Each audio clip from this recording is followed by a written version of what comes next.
ញើហូរស្រស់កាប់កាយាប្រឹងធ្វើការមិនសមរាងដៃតែខ្លួនក្រវាសនាកម្រិតនេះសាយខ្លួនប្រានប្រឡាក់ដោយដីនឹងស៊ីម៉ងឆ្នាំពណ៌ហូរហែ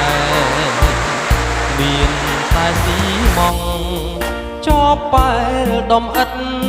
ស្លាបព្រាក្នុងចិត្តខិតខំពុងពីទួងវេទនាមិនសមរាងទេលាយហើយបោកបៀងប្រឹងធ្វើខ្លាចចាស់